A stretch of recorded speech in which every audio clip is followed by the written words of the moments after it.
Ready to read. Level 2. Harry and Mudge in the Green Time. The picnic. In the summer, Harry and his big dog Mudge like to go on a picnic. Harry packed the food. He packed jelly sandwich, pears, and ginger snap for himself. He packed dry dog food and popcorn for Mudge. They both drink water. On Sunday, they went to the park for a picnic.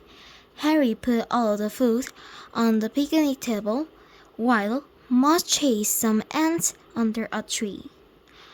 Mudge was so big that his tail went whack every time he ran around the trees. Whack, whack, whack, whack. Harry laughed at him. Soon they began eating. Harry chewed his jelly sandwich while he threw a piece of popcorn into Mudge's mouth. Mudge always liked dessert fruits on picnics. While they were eating, a yellow bee landed on Harry's pear. Harry didn't see the bee. Harry picked up his pear. "Ow!" Harry cried. Mudge jumped. The bee flew away. "Ow! Ow! Ow!" Harry cried. He shook his head again and again and again. But his hand hurt more and more. It hurt a lot. Tears came to Harry's eyes. His hand hurt so much. It had a puppy white circle on it. Harry just had to cry. He sat down beside Mudge and held on to his hurting hand and cried. Mudge sniffed Harry's hair. Mudge sniffed Harry's hand. Mudge put his big nose in Harry's ear, but Harry kept crying. Then Mudge licked Harry's face, much like the taste. It was salty, so Mudge licked Harry's face again and again and again. Every tear that Harry cried, Mudge licked away. Harry cried, Mudge licked, and the hand hurt.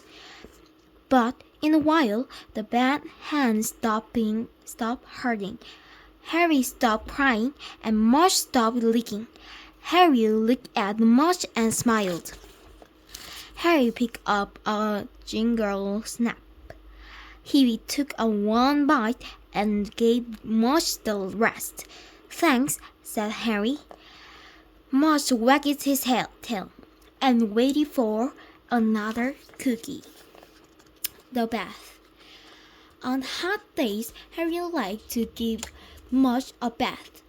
Harry liked it because he could play with the water hose and because he could cool off. Mudge hated. Mudge knew when he was going to get a bath. He would see Harry looking for the dog shampoo, and when he saw Harry hooking up the water hose, he tried to hide under the steps. But it never worked. Harry would take Mudge into the front yard in the sun, and he would hose him down. Mudge hated. His eyes drooped. His ears drooped, and his tail drooped. When he was all wet, he looked like a big walrus. Harry laughed at him. Then Harry would soap him up. Harry scrubbed his head, and his neck, and his back, and his chest, and his stomach, and his leg, and his tail. Mudge really hated this part. He drew it more. Then Harry hosed Mudge's down again. But before Henry could grab a towel, before Henry could get Mudge dry, Mudge always got Harry's back because when Harry let go, Mudge started shaking. He started with his head, then he shook his neck and his back, and his chest, and his stomach, and his leg, and his tail. Mudge shook so hard that when he was done, he was mostly dry, and Harry was mostly wet. Then Mudge looked at Harry and wagged his tail, while Harry dried Henry with the towel. The green time. Beside Harry's house was a big green hill.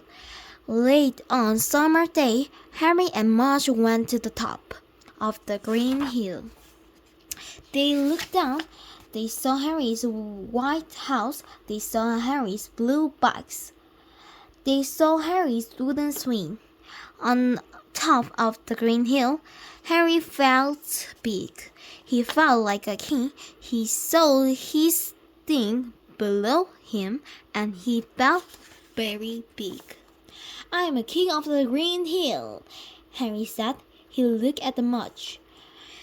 "You are my dragon." Mudge wagged his tail. "Your name," Harry said, "is Fireball." Mudge wagged again. "And you are very scary," Harry said. Mudge wagged some more.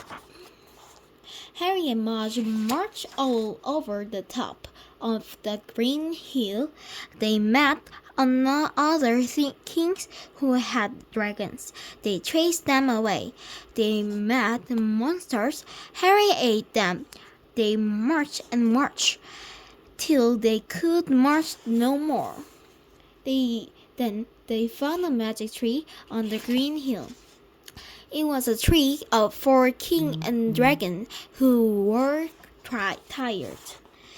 Harry and Mudge sat down under the tree. Harry put his arms around Mudge. They were glad for a magic tree. They closed their eyes, and a boy and a dog slept together on the green hill and their green time. Bye-bye.